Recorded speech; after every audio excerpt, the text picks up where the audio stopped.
Welcome সবাইকে recipes by আরাবিস মম চ্যানেলে আরেকটা নতুন রেসিপি দেখার জন্য।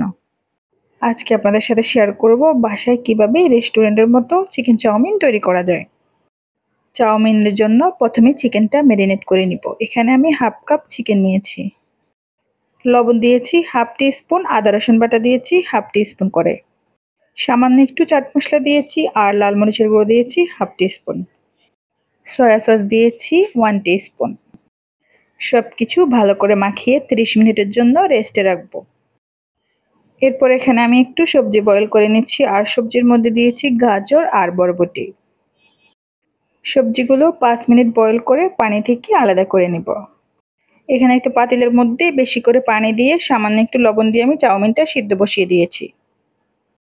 আমি যে চিকেনটা ম্যারিনেট করে রেখেছি ওর মধ্যে আমি 1 টেবিল চামচ কর্নফ্লাওয়ার দিয়ে ভালো করে মাখিয়ে চিকেনটা ভেজে নিব। চুলাটা মিডিয়ামে রেখে একটু মুচমুচে করেই ভেজে নিতে হবে।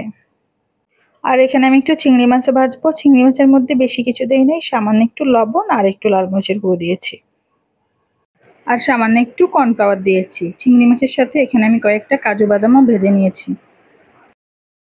চাউমিনের জন্য এখানে একটা ডিম ভেজে নিব। ডিমের মধ্যে সামান্য একটু লবণ দিয়েছি।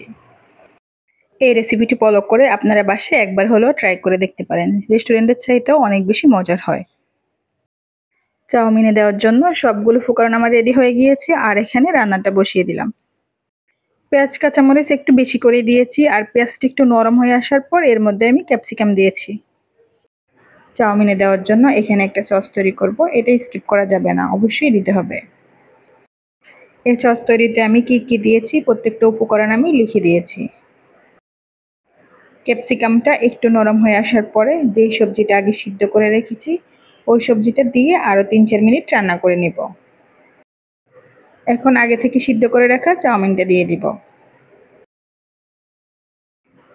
একটু সময় নাড়াচাড়া করে নিয়ে যে সসটা তৈরি করে রেখেছি ওটা দিব এর মধ্যে। এই রান্নার মধ্যে সসটা ইউজ করলে অনেক বেশি মজার হয় চাউমিনটা খেতে।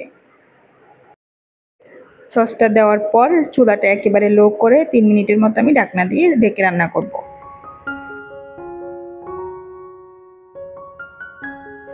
আগে থেকে তৈরি করে রাখা বাকি সবগুলো উপকরণ এখন আমি দিয়ে দিব এর মধ্যে।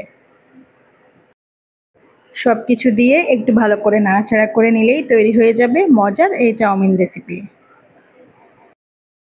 চাউমিনটা শুনলেই মনে হয় রান্না করাটা অনেক বেশি ঝামেলার, বাট অনেক বেশি সহজ আর অল্প টাইমেই তৈরি করা যায়।